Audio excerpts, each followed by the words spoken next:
Ragdolly Anna, how do you do? Ragdolly Anna, good day to you. What will you be doing today? Upstairs, downstairs, on your way.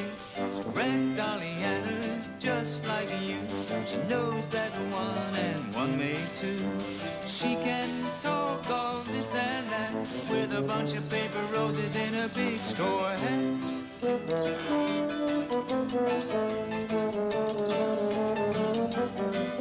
With a bunch of paper roses in a big straw hat. Ragdolly Anna lives on the first, second, third floor of a block of flats with the little dressmaker, the dressmaker's dummy, and White Cat. One morning, when the little dressmaker and Ragdolly Anna were out shopping, they went into the pet shop to buy some food for White Cat. Ragdolly Anna loved the pet shop. I wonder who's here today, she thought as she started to walk along beside the cages. There were several guinea pigs who nibbled at their food and wiggled their noses at her. Some of them were sleek and shiny. Others had a ridge of hair down their backs like a hairbrush. And there were lots of rabbits.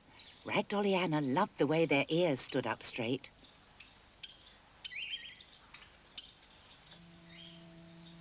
Nearby were the fish tanks, where lots of brightly coloured fish were darting about in such a hurry you'd think they had a train to catch.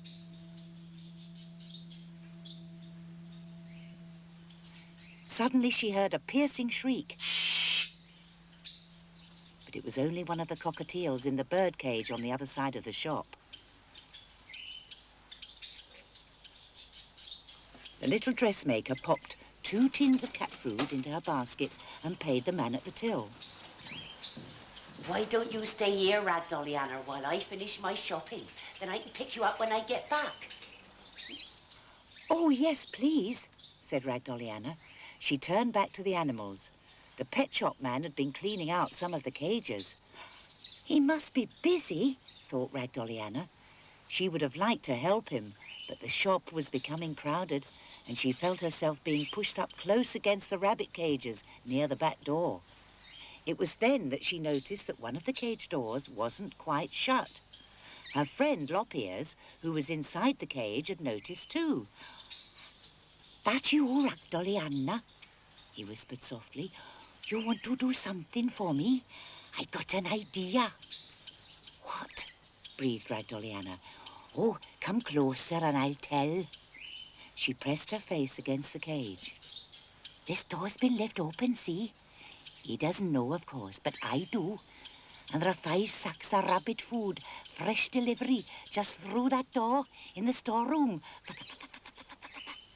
His whiskers quivered as he thought of them. "Just open the cage door a bit more, will you, while he's over there selling dog leads, and I'll slip around and have a little nibble." Ragdolly Anna could just reach the handle. She gave it a little tug. The cage door swung forward, and Lop-Ears quickly lolloped out and disappeared through the back door of the shop. No one had noticed anything unusual. Suddenly she wondered if she ought to have opened the cage for him like that. What if he gets lost, she thought, and then she really started to worry. Oh dear, what have I done? She made her way quickly through the door. She saw that the storeroom was full of new rabbit food, and there was Lop-Ears, sitting on top of a large sack, nibbling away as fast as he possibly could. "Do be careful," whispered Ragdolly Anna. "You might get caught. It's dangerous being out on your own." "You might get caught too, come to that," whispered Lop-Ears. "Well, we'll be safe in this sack.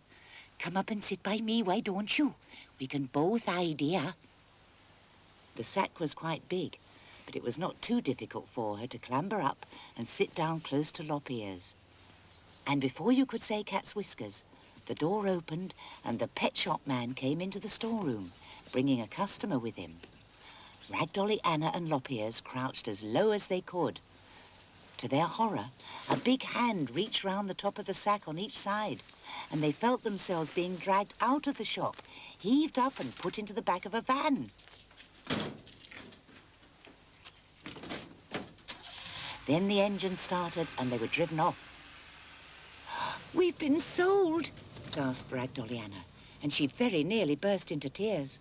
"Stop! Stop! We want to get out!" The van driver slowed down. He was very puzzled. "What's that?" he asked. "Did somebody say something?" He stopped the van and turned round. "Who's there?" he asked sternly. "Oh, I am," sniffed Ragdolly Anna. "I'm here with lop ears, but I ought not to be. I ought to be in the pet shop waiting for the little dressmaker." "Oh, Ragdolly, how'd you come to be in a sack of rabbit food?" The driver pushed his cap to the back of his head in astonishment. Lop Ears didn't wait to be discovered. With a big leap, he shot up and out of the sack. "Oh, and a rabbit and all!" The driver was even more astonished. "That's Lop Ears," explained Ragdolly Anna breathlessly. "He was hungry and his door was open and I helped him get out. We were only going to stay in the sack for a few moments and here we are. But where are we? And where are we going?" By this time she felt very unhappy. She knew you must never go off in other people's cars. Not ever. And she had. But she was lucky. "Oh, come on, cheer up now," said the driver kindly. "Tell you what, I'll turn right back to the pet shop this minute. And as soon as I can catch that Lop Ears, we'll put him safe back inside his cage, eh?" As soon as they arrived at the pet shop, they set themselves to catching Lop Ears. At last, after several misses, the driver brought both hands down on him at once and caught him. "Got ya!" Lop Ears was safe.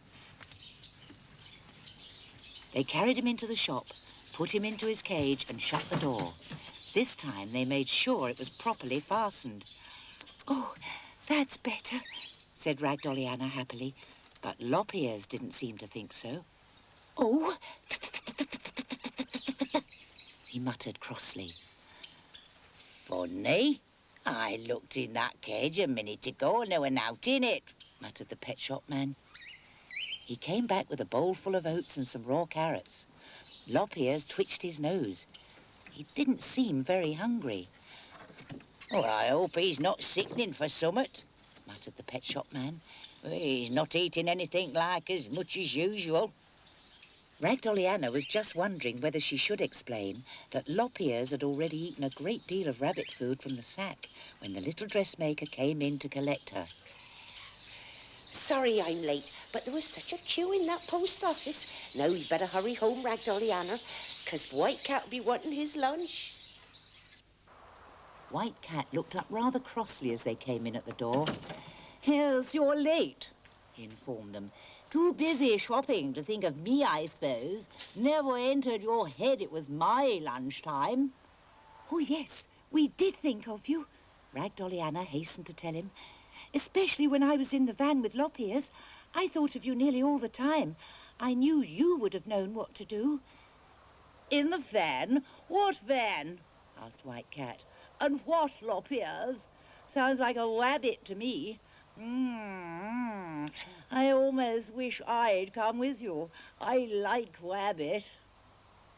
Then she turned to Dummy. "Lop Ears gave me a little tuft of his fur, which he said he didn't need any more. Look."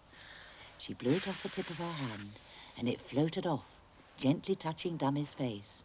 She quivered a little, and Ragdolly Anna thought she heard her whisper, "I like that."